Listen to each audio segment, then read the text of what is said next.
अगर आप आज हनुमान जयंती पर कोई भी साधना करने वाले हैं तो इस वीडियो को बीच में मत छोड़िए, क्योंकि अंत में मैं आपको वो असली रहस्य बताऊंगा जो ज्यादातर लोग जान ही नहीं पाते और उसी वजह से उनकी साधना अधूरी रह जाती है। आपने देखा होगा, लाखों लोग हर साल हनुमान जयंती पर पूजा करते हैं, मंत्र जपते हैं, व्रत रखते हैं, लेकिन सवाल ये है, अगर सब सही कर रहे हैं तो परिणाम सिर्फ कुछ लोगों को ही क्यों मिलता है? यही वो बिंदु है जहां से सच्चाई शुरू होती है। शास्त्रों में, विशेषकर रामचरितमानस और हनुमान चालीसा में, हनुमान जी की सबसे बड़ी शक्ति बताई गई है अटल भक्ति और अडिग मन। सिर्फ क्रिया नहीं, अवस्था यानी स्टेट ऑफ माइंड ही असली साधना है, और यही 90% लोग समझ नहीं पाते। लेकिन उससे पहले आइए एक ऐसी विधि समझते हैं जो शास्त्रीय भी है और व्यावहारिक भी।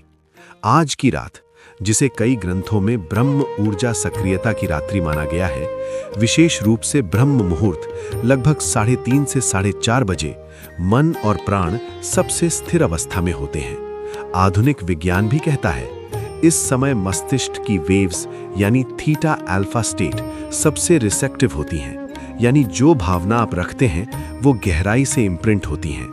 अब समझिए, यही वो समय है जब साधना का प्रभाव कई गुना बढ़ जाता है। विधि बहुत सरल है लेकिन गहराई वाली है। ब्रह्म मुहूर्त में उठिए, बिना मोबाइल देखे, बिना किसी से बात किए। स्नान के बाद पूर्व दिशा की ओर बैठिए। अपने सामने एक दीपक जलाइए, घी या सरसों के तेल का। अब एक नारियल अपने हाथ में लीजिए। नारियल का प्रयोग शास्त्रों में पूर्ण फल के रूप में होता है, यानी ये आपके संकल्प को धारण करने का माध्यम है। अब आंखें बंद करके अपने जीवन की सबसे बड़ी समस्या को स्पष्ट रूप से महसूस कीजिए। यहां एक बात ध्यान रखिए, मन जितना सच्चा होगा, परिणाम उतना स्पष्ट होगा। अब मंत्र जप शुरू कीजिए। ओम हनुमते नमः 108 बार। 108 संख्या कोई संयोग नहीं है। वैदिक गणना के अनुसार 108 ऊर्जा बिंदु यानी नडीज जंक्शंस शरीर में सक्रिय होते हैं, और ये संख्या मन और प्राण को सिंक्रोनाइज करती है। अब जब आप मंत्र जप रहे हो तो सिर्फ शब्द मत बोलिए। हर बार ऐसा महसूस कीजिए कि आप अकेले नहीं हैं, कोई शक्ति आपको सुन रही है। यही वो मानसिक स्थिति है जिसे शास्त्रों में साक्षात भाव कहा गया है। 108 मंत्र पूरे होने के बाद उस नारियल को अपने माथे से लगाइए और एक स्पष्ट वाक्य मन में कहिए, अब ये समस्या मेरी नहीं, मैं इसे समर्पित करता हूं। अब उस नारियल को किसी मंदिर या पीपल के वृक्ष के नीचे रख दीजिए।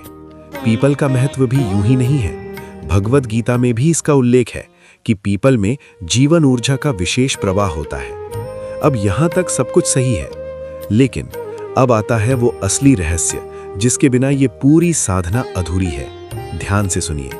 आपने क्रिया तो कर ली, लेकिन क्या आपने अपने विचार बदले? यही वो जगह है जहां 90% लोग हार जाते हैं। वो साधना के बाद फिर वही सोचने लगते हैं, पता नहीं होगा या नहीं, मेरे साथ तो हमेशा ऐसा ही होता है।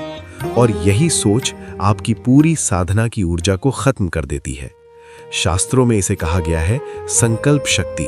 अगर आपका संकल्प डगमगाया तो कोई भी बाहरी क्रिया स्थायी परिणाम नहीं दे सकती। हनुमान जी की सबसे बड़ी पहचान क्या है?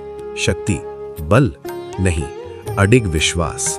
जब तक आपका मन उसी विश्वास को नहीं अपनाता, तब तक साधना सिर्फ एक प्रक्रिया बनकर रह जाती है। इसलिए आज की रात सिर्फ ये मत सोचिए कि आपने पूजा कर ली, बल्कि ये तय कीजिए, अब मैं अपने विचारों को बदलूंगा। अब मैं डर के साथ नहीं, विश्वास के साथ जीऊंगा। क्योंकि जब अंदर परिवर्तन आता है, तभी बाहर परिणाम दिखते हैं। आज हनुमान जयंती पर अगर आप इस पूरे रहस्य को समझ गए तो ये सिर्फ एक रात नहीं रहेगी, ये आपके जीवन का टर्निंग पॉइंट बन सकती है। अब आप पर है, आप इसे एक और सामान्य दिन की तरह लेते हैं या इसे अपने जीवन का परिवर्तन बना देते हैं। अगर आप सच में इस साधना को करने वाले हैं तो कमेंट में जय हनुमान लिखिए। ये सिर्फ एक शब्द नहीं है, ये आपका संकल्प है। और याद रखिए, जब संकल्प सच्चा होता है तो परिणाम आने से कोई नहीं रोक सकता।